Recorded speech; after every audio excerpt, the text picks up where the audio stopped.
Ladies and gentlemen, this is a 2023 Zombies in Spaceland Easter egg guide. Let's get right into it. First off, be sure to keep the starting pistol and pack-a-punch it. This will help you throughout the whole Easter egg. Also, these Fate and Fortune cards are the best to run as well. If you are level 1 in Zombies, however, you still have a good set of Fate cards that can help you, like Scope Dollars and Nade Party. Scope Dollars helping you, especially with the M1 Grand, to get some early points in the early rounds, and Nade Party because it regenerates your grenades over time, which is really helpful to have. Now let's get right into it. The first step is turning on the power and unlocking Pack-a-Punch. I'll be showing you all 5 power switch locations in this video, and you could do these in any order. The first switch is in this ticket booth on the left side as you first spawn into the map. The second switch is in the Astrocade on the left side of the portal, which, by the way, each time you turn on these 4 power switches, not including the spawn switch, you need to turn on these portals and just walk into them and they will send you back to the center of the map. You'll then see 4 glowing circle lights on the top center of the portal that will go from yellow to blue.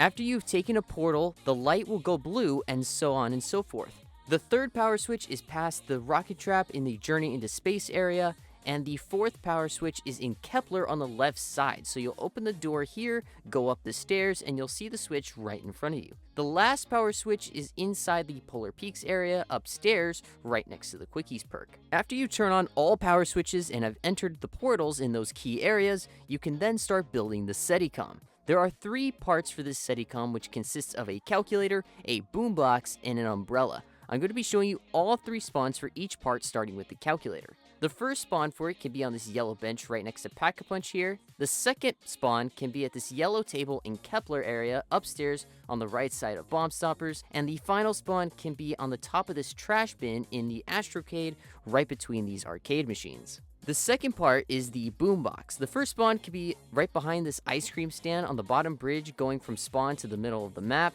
The second spawn can be underground right next to the Racing Stripes perk on the table here. The last spawn can be on your right side of the power switch in Kepler, so you may have seen it while you were turning on the power over there, but if you didn't, then you could check the other locations. The last part we're going to be looking for is the umbrella. The first spawn can be at this red bench just left of the bridge that leads to the entrance of Polar Peaks. The second spawn is in this dark corner right next to the rocket trap in Journey into Space. And the last spawn is inside the Polar Peaks area on the left side of the gift shop type table here. Once you have found all 3 parts for the Seti-Com, you want to go give all these parts to David Hasselhoff. Once you give him the parts, he will basically say, "Now that's the stuff, kid," and now you just need to finish the round. After you completed the round and moved on to the next one, you should start hearing this noise.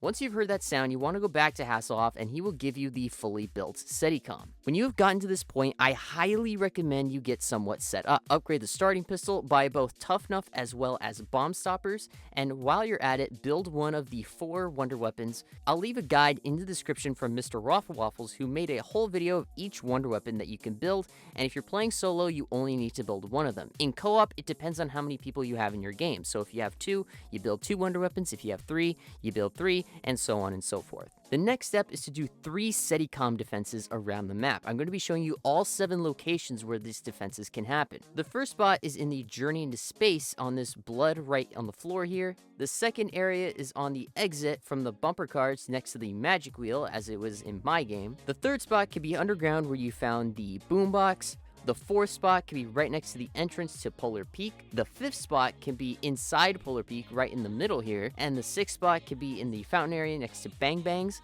And the last spot can be in Kepler on the left side of Bomb Stoppers next to the Gator Trap. Once you have found your spot, your HUD will start to shake and it will prompt you to press your interact button to place the Seti-Com down. Once you place it down, it will start a countdown of 60 seconds and you'll have to defend it from zombies until the time expires. This is why I mentioned to keep the starting pistol, because it's extremely useful to get rid of zombies quickly, but it does have less ammo, so be very mindful of that. You can use your wonder weapon you've built or different upgraded guns to save ammo on your starting pistol, but it's entirely up to you. If your countdown is over, a nuke will go off and you'll receive a max ammo. If the zombies destroy the Seti-Com, however, a nuke will still go off, but you will not receive a max ammo and you'll have to flip around in order to do the defense again.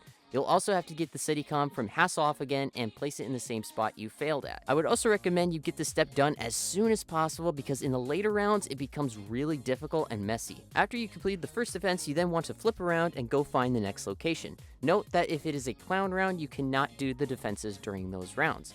Once you find the next location and place the Seti-Com down, you will need to defend it for 90 seconds this time, so it's about a 30-second longer than the first one, and after you complete the defense, pick up the Seti-Com, grab the max ammo, and move on to the next round. The final defense will be the hardest one and the longest one at 120 seconds of defending. The difficulty is really based upon what area you're in and where the zombies can spawn, so if you're having trouble with a certain area, I'm going to leave this color code on the screen. What this sheet is for is a certain order that you can place a souvenir coin to get a certain item. I found that the sentry turrets and boom boxes are really helpful, and you'll get coins as you kill zombies from time to time. It may take a few rounds to get the coins you want, but it is worth it to make your defense a little bit easier. Once you've completed the last defense and have picked up both the Seti-Com and the max ammo, you'll want to progress 2 rounds. After you progress 2 rounds, you'll need to go over to Hasselhoff and he'll give you the speaker. If he doesn't give you the speaker yet, just flip the round and ask him again. Once you have the speaker, you want to place the 4 speakers down in these areas I'm showing you now. There will be 3 placed on these 3 gold circles next to the Pack-a-Punch, and the last one is in front of the Pack-a-Punch portal entrance. At this point, this is where you'll need to set up. Make sure you have your Fate and Fortune cards ready, your weapons are upgraded, you have one of the buildable wonder weapons, and that you have all your perks, because this is the point of no return. If you're playing solo, you'll just need to hit 1 speaker. However, if you're playing with friends, all players will need to hit their speakers at the same time. Once you've activated the speaker, you'll see a beam of colors from all 4 speakers. What you'll want to do is make a note of the color locations by writing them down or taking a screenshot. The UFO will then play a game of Simon Says, and it will give you a color order. You'll need to enter that color code in the order that the UFO has showed. After it's done showing you the code, the beams will be white and you'll have to enter the color code. If you mess this up, like getting the wrong color or you're too slow, you'll hear a Willard Wyler laugh and then a brute will spawn in. To make this a little less stressful for you, if you need to see the code again without punishment, let the UFO show the color code, but don't hit any speakers. This will save you stress and ammo since a brute won't spawn in from you not hitting anything. So definitely take your time with this if you need to look at the code again. You'll need to do the Simon Says game 3 times, and after you completed it the 3rd time, a huge amount of clowns will spawn. All you have to do is kill all the clowns that spawn in until they stop spawning, which will last about a couple minutes or so. Once you've killed all the clowns, the boss fight begins with the alien or aliens if you're playing co-op. I'm going to give a quick breakdown of how this boss fight works necessarily. Basically, the alien will transport to roofs and floors of the map, of the locked off map in the middle. So what you want to do is just train around the zombies because you're going to have continuous zombies spawning and they run really fast. So if you stop and they hit you, it's game over at that point. So be very, very mindful and be very careful. Use the Kindles, use whatever you can to get out of a bust. And if you have explosive touch, this can help really, really well because then you could just focus on shooting the alien with your wonder weapon. He'll have a sort of necklace on his chest that ranges from 3 colors from green, yellow, and red.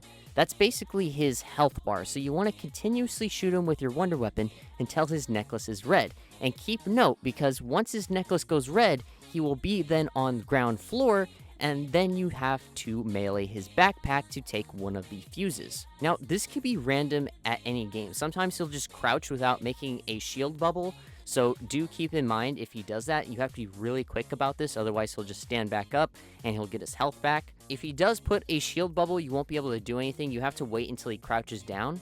So once he crouches down, just melee his backpack and take one of his fuses. You'll have to do this process 2 times. On the 2nd time, keep damaging him until he goes red, and then he crouches, melee his backpack again, and then this is when you full kill him. This is the 3rd phase. Just continuously shoot your wonder weapon, and also note that you will get max ammos as you successfully melee his backpack as you kill zombies, so that's also a good sign. Keep on shooting the alien until he goes down. You'll see a 1000 XP next to your name, a nuke will go off, and then you're almost done with the Spaceland Easter egg. The only step we have now is to take out the UFO. So the alien will drop the fuses in the Pack-a-Punch entrance right here. Pick up the fuses, take them to the Pack-a-Punch, install the fuses inside the machine, and upgrade your buildable wonder weapon. Once you've upgraded your buildable wonder weapon, you want to then go outside, and then you'll see the UFO is starting to shoot.